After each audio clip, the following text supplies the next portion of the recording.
Okay, so the next bit to paint is the gemstones, or spirit stones. Now on the Exarch here you can see that it is on the forehead. Actually most of the models you'll find this bit on the left chest plate instead, over where the heart would be.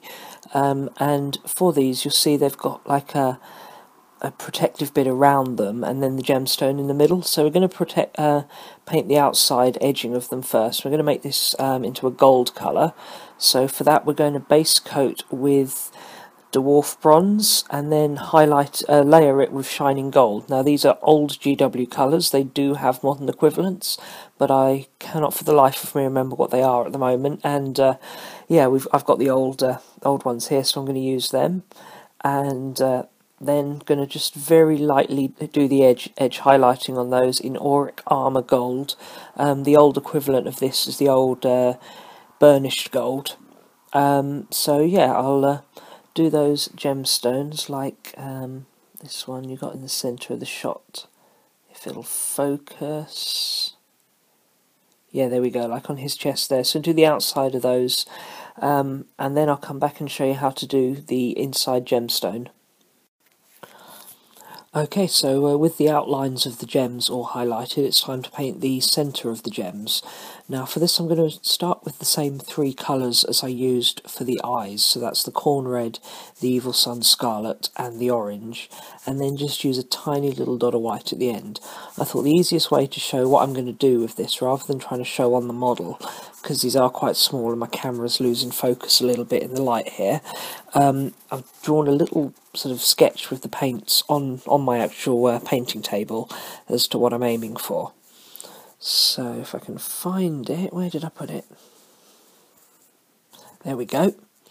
So as you can see here, I've sort of drawn the shape of the gem in the Khorne red, and then you paint over the majority of it with the evil sunz scarlet, just leaving a little bit of Khorne red showing in one of the top corners.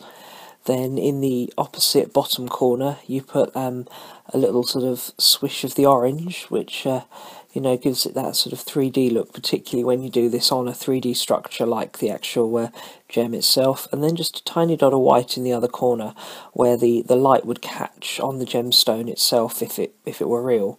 This is surprisingly easy way to paint the gems and produces a nice response. Some people prefer just to paint them in the red and then hit them with a like a gloss wash. Does the job nicely as well, but this is how I'm going to do that. So I'm now going to do that on all the little gemstones that have got the gold rings around them. See you in a minute. Okay, so now you can see all the gemstones are done, and yeah, I'm really pleased with how that's turned out. Actually, it looked very nice. So next thing to do is going to be working on the highlighting. We've sort of blocked out the main colours, we've layered it up a bit, done a few of the like fiddliest details. So now we're gonna highlight the models. So the first colour we're going to highlight is the red. Now I'm going to do this in two different ways, using the evil sunz scarlet and starting off with a Games Workshop dry brush. Going to very lightly dry brush over the hair plumes. Now I'm going to be really careful doing this to try and get as little onto the surrounding colours as possible, but if a little bit does brush over, we can go back and tidy that up when we're finished. And then going to switch to a Games Workshop fine detail brush and use that to highlight all the other red parts with an edge highlight, so like the weapons and some of these little sort of holsters and ammo packs they've got around the back of the model. You'll see on the weapons that they've got these like raised bits on them.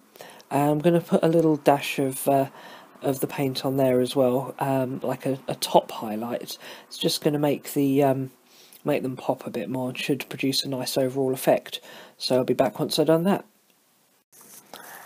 Okay, so that's the edge highlighting and dry brushing done on the red parts, and as you can see the weapons are pretty much done now, so we can leave them. We're going to go on to highlight the bone parts of the model, and for this I'm going to use white.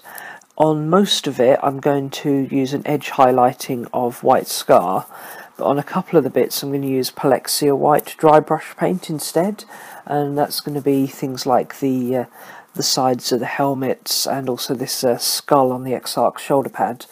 And yeah, one tip when working with a white paint, particularly when you've just worked with something like red, is to always give your brushes and a really good washout before you start working with the white. Otherwise, it tends to go a bit pink, even if you've given your brushes a bit of a wash in your painting water. What I like to do before working with white is run them under the tap, probably change my paint water, give them a really good scrub on some tissue, just so you don't taint the white, because any slight other tones in there will affect it much more with white than with any other colour. But yeah, so I'm going to do that now, and then we're going to come back, and the stage after that is pretty much going to be to finish off the model. There we go, so with the bone nicely highlighted in white, all that's left to do now is just three things. First, as you'll see on some of these models, the paint has sort of gone over onto other parts of it, like on the shoulder pad of the Exarch there and around his mask. There's just sort of bits where it's a little bit messy, so going to use the Incubi Darkness that we used originally just to tidy that up, neaten up the model. Then we're going to go on to the highlight of the armour suit, and that's going to be in Kabalite green. That's going to be a fine edge highlight, similar to what I did on my Tech Marine, if you saw my Tech Marine video, or like I did on the weapons there. And then the last thing is just going to be to glue the weapons into place. As you can see, leaving the weapons off has made it much easier to paint the rest of the model, and yeah, and then these guys will pretty much be done. And there we have it, one complete squad of Dark Reapers. See, the weapons are all in place and the armour's all nicely highlighted. So if we zoom out to get an overview of the squad, you see that they've got an overall quite dark appearance to them. They're actually under quite a harsh light here, they look a little bit darker than this in person. And the suit looks almost black, just with that tint of green, which is exactly what I was going for. And then you've got the skull mask, and I'll just adjust the lighting a little bit. No, that's too dark. Okay, hang on, there we go. Yeah, that's about right. So yeah, you can see the sort of bone with the white highlight, contrasting really well with the dark colours on the weapons and the armour suit to give quite a sinister appearance, just what you want for the Dark Reapers. So yeah, that's one squad. They were good fun to paint actually. Being fine cast, they were a little bit of a pain in the butt to get together, and a few sort of little miscasts that needed to be adjusted, and a lot of flashing. But the models themselves painted up really nicely. So these are going to be in my Eldar Army now. One thing you'll have noticed is the bases aren't done yet. I'm not going to leave them unbased, but the basing is going to be for a different video. But there we go, that is my squad of Dark Reapers. Hope you liked this video. If you did, leave a like, and yeah, tell me and I'll make more of them. Bye.